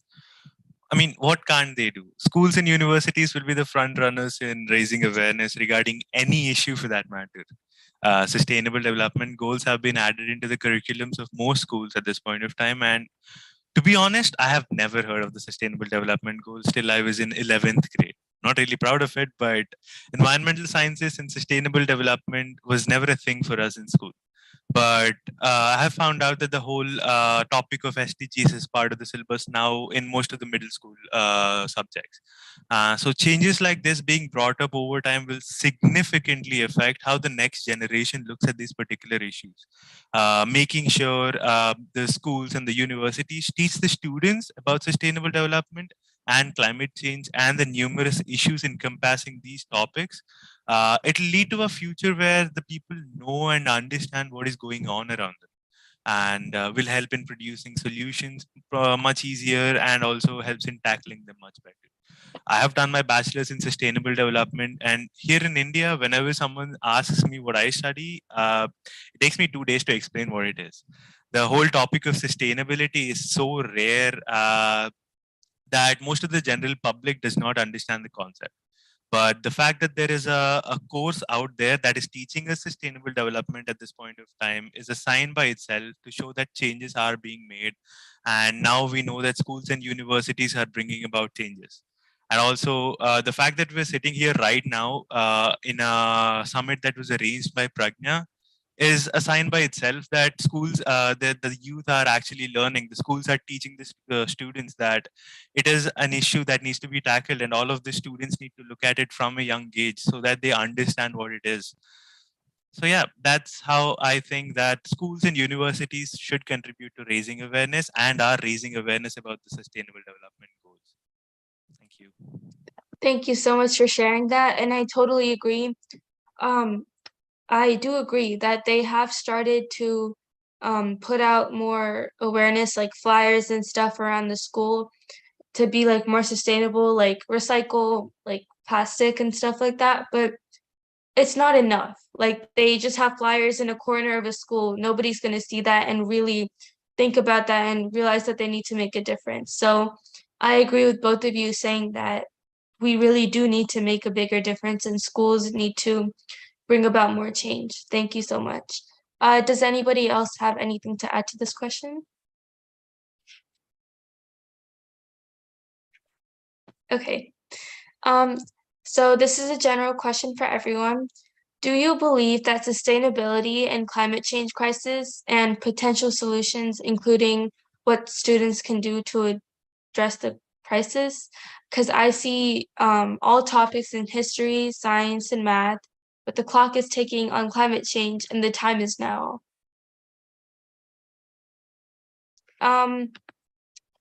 Casper, do you mind starting us off? Oh, but could you repeat the question? I'm sorry, but I had some problem with connection, and I only heard the clock ticking. It's all right. Do you believe that sustainability and climate change crisis are potential solutions, including what students can do to address the crisis?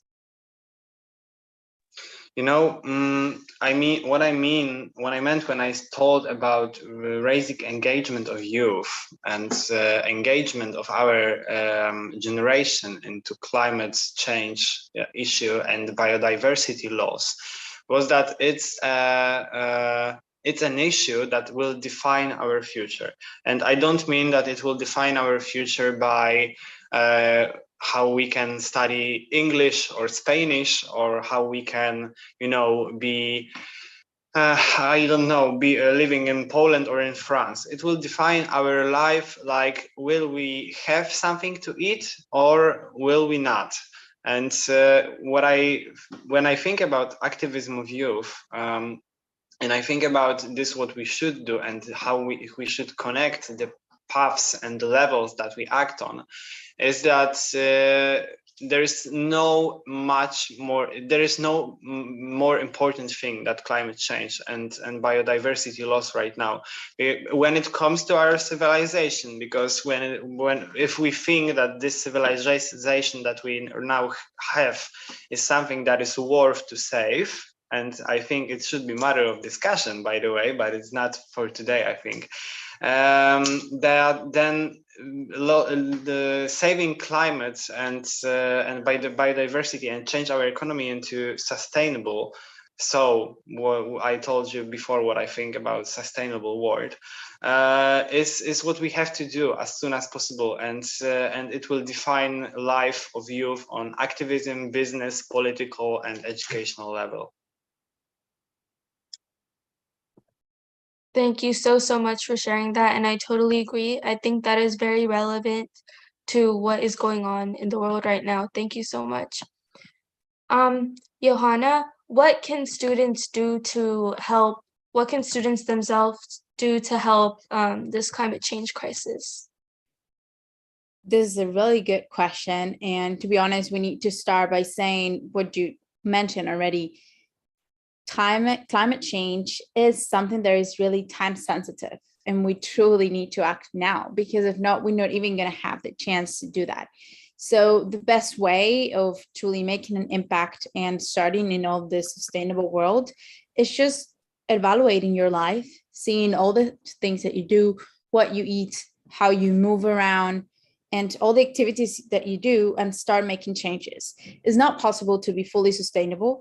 It's not possible to change everything from one day to another. But if you make changes slowly, you're truly going to make an impact. I have heard many people being like, oh, I don't recycle because if I only recycle and the rest don't, it's like not that useful. And this is such a lie. Every small action is really, really relevant. And of course, things like this, I truly congratulate you. You're making a change for sure. You're making an impact. And this is also a great way of contributing. Thank you so much. And that is really something that I live off of. Like, everybody has the same mindset that if they do something, it's like, it doesn't matter because nobody else is doing it. So what is one plastic bottle? If I throw it in the trash, it's fine. But every single person has the same mindset. And unless we change that mindset, we cannot get anywhere in what we're trying to achieve with our goal. So thank you so much for mentioning that. You are all ambassadors in your right, representing your countries on the cause of sustainability. It's very important to keep our house in order before we can take on community causes. However, to create the much needed momentum to address this mammoth crisis, we need a global coalition. Can each of you share your thoughts on how we can build a global awareness and a coalition to make incremental changes? Because we are all so savvy with technology and internet use. So the question is, can each of you share your thoughts on how we can build a global awareness and a coalition to make incremental changes? Well, I guess we can say SDG 17 itself talks about partnership for the goals. And we have to look at coalition because it is important because we are not only sharing information, we are not only sharing knowledge that each country possesses or gains over the years, we're also sharing technical advancements. And also the developed countries can help the developing countries reach a certain level of sustainability that we're looking at. And coalition can be reached through, well, anything for that matter. We're looking at social media. We're all connecting on LinkedIn. We're sitting here in this particular summit. We're talking about coalition. In a way, we are forming a coalition. We are all from different countries. We are all talking about the same particular goal that we want to meet. So yeah, meeting with the people who have the same mindset, who have the same goals in mind, and therefore working towards this particular goal is enough of a coalition already towards what we want to meet. Thank you. Thank you so much for sharing that. And I totally agree. Like, social media is one of the best ways to connect and help build a good community. Does anybody else have anything to share?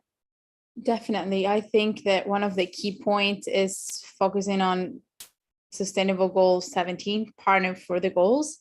And it's something that we cannot do alone. And something already really, really important is we need to collaborate depending on the situation of each country. I'm originally from Spain. I'm part of Europe, so we have a lot of benefits in terms of sustainable. Thankfully, we have the European Commission, which they have a lot of great initiatives and they're truly trying to make a change. But we have the resources. There are others countries that don't really, like I said, I'm from Spain. Geographically, I'm not from Spain, I'm from Africa. So you can totally see the difference between how climate change, for example, affects in Spain or how any African country. So I feel like collaborating and truly make up for those that can't, it's truly key to achieve our goals. Thank you so much, Johanna, for mentioning that. As you guys said, and as Siddhartha said, these conversations are coalitions in themselves, and we really need to continue these conversations and have more of them to discuss on more topics and more important and diverse topics in this large umbrella called sustainability. My last question is, can each speaker give one specific sustainable recommendation that us as EcoTeens can do? Casper, do you mind starting us off? It will not be a surprise for you. 2 words, go vegan. And that's all. And I don't really think that's even funny. I mean, it's the only way in our food system. I totally agree with that, and that really resonates with me. I'm a vegetarian myself, and I have thought a lot about going vegan, and I've gone one step into that so far. So thank you for sharing that. Amila, do you have anything to share? Sorry, pardon. Can you please give one specific sustainable recommendation that us as EcoTeens can do? Actually, I love the vegan one. People need to start to be vegan because it's healthy and it's more cheaper than you think. But one of most that I love in sustainability topic is sustainability, fashion sustainability. That's very rare to talk about. And as a youth, we understand about clothes is something about our social, but actually it's not. We need to give them a step. So sorry. Okay, thank you. Thank you so much for sharing that. And I do agree. I think going vegan will really help. If more people go vegan, then we'll obviously be more sustainably friendly. Johanna, do you have anything to share? For sure. I think something that EcoTeens could do and could focus in is in education. At the end, the act of teaching people and letting people know what is climate change, why it's happening, how can we stop it, is definitely key to make sure we contribute to sustainable consumption or anything related to climate change. Yes, I totally agree that teaching will obviously help more people learn about what they can do. Thank you. Siddhartha, do you have anything to add? Yeah, so I was going through the social media pages of EcoTeens, and whatever work you've been doing has been really great. And I think that you should just keep doing whatever you're doing, arrange more events, try to reach more people as you keep doing so, try to increase your reach and keep inviting people, keep talking to them, organize these events more so. And I'm pretty sure it'll be the best thing you can possibly do. Yes, thank you so much for sharing that. So as a summary of all the practical sustainable solutions provided by you all, going vegan, fashion sustainability, teaching and raising awareness, and reaching out more and keeping the good work we already have in place going. Thank you so much for your valuable time and your valuable insights to bringing it to the summit. And it really shows your passion and sustainability. And I really appreciate all of your hard work and your support with this summit. Thank you so much. Thanks for the invitation. See you. Thank you. Thank you, everyone. And now we will have a 10-minute break and we will go on to the closing keynote. Thank you very much.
We now proceed to our closing keynote by Denja Trifanovich, a country coordinator at Climate Smart Agriculture Youth Network, sharing her insights on COP27.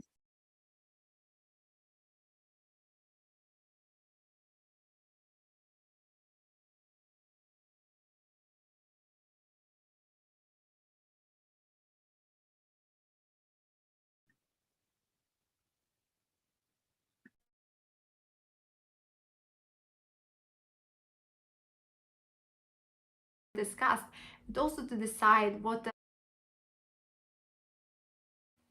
in the run-up to COP27, and now that we are facing some major difficulties influenced or triggered by Russian invasion to Ukraine, it is crucial not only to revisit what was said during the previous summits, such as COP26 and the topics that were discussed, but also to decide what are the steps we would like to take this global climate action going further.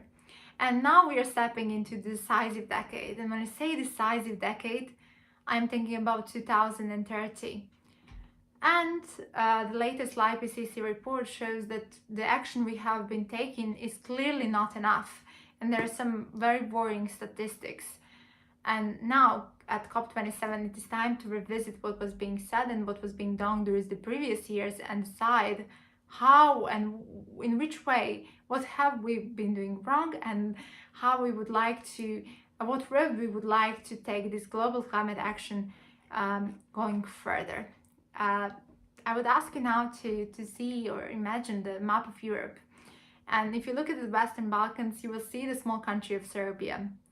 And there the capital is Belgrade, and that is exactly the place I am talking to you now from. So hi, my name is Dunja, and just as many of you are, I am a young climate activist, and I come from a developing nation which is facing many difficulties also when implementing previous agreements such as Paris Agreement and finding finances to finance projects in the area of mitigation, adaptation, and also minimizing the loss and damage when it comes to the effects of climate change. And I'm not bringing this up by accident. This is actually one of the main topics that will be discussed during COP27. So how can we support the developing nations through financing, and how can also richer nations or G7 provide financial but also other types of the support to the countries that are affected by climate change the most. So, but also this summit will open some other very important topics such as sharing good practices between countries and how can we implement good practice around the world into our own communities. Also, how can we lower the emissions of certain gases? How can we lower the production and usage of coal? And also how can we minimize the loss of biodiversity and also loss of our forest land? And will the Western Balkans be on the agenda of the meeting?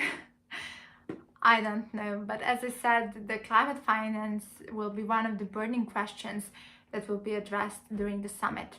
So as you know, summit COP27 is taking place in November in Sharm el-Sheikh in Africa, giving the voice to the most vulnerable communities which are on the forefront of facing climate change in current times.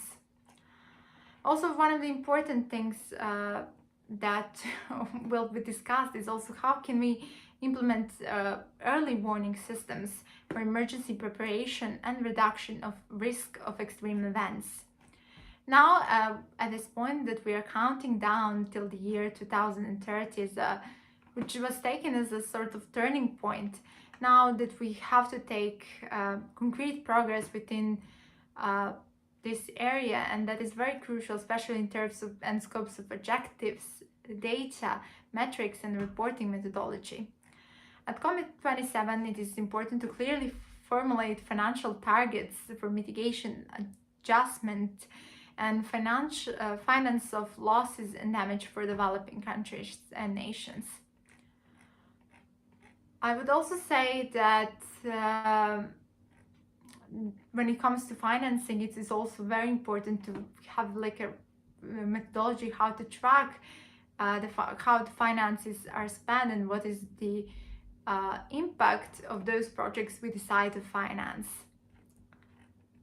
So as I said, COP27 is sort of a mirror itself. We will be able to see what we have done so far and what are the topics and themes that need to be further discussed, and how we can continue towards our goals. All of us together there will have to take into account our own, and now even our own actions before the great goal of preserving the planet. Have we remained consistent with our own goals in our personal life, but also in a larger scale globally? And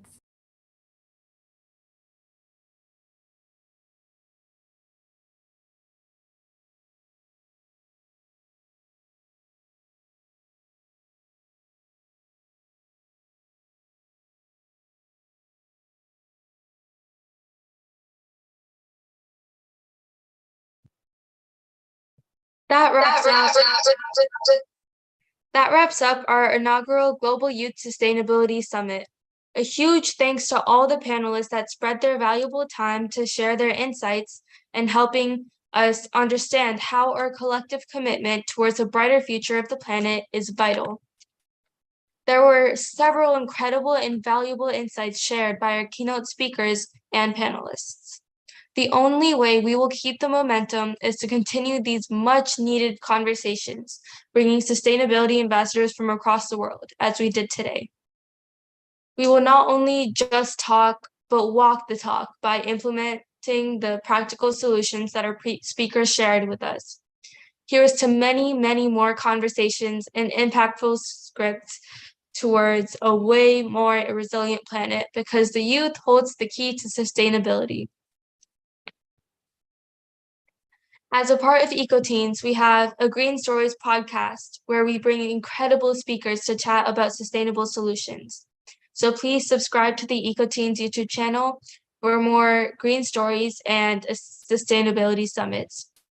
Also, EcoTeens launched a Million Voices campaign, where we are collecting 1 million voices for this cause. We're trying to get 1 million people to help us push this cause forward so that we can make real change. Please visit ecoteens.org and include your voice today. Thank you so, so much, and you have been such a great audience today. I really appreciate everybody attending and listening into these conversations. And once again, thank you to our keynote speakers and our panelists. Thank you so much. Good morning, good afternoon, or good night.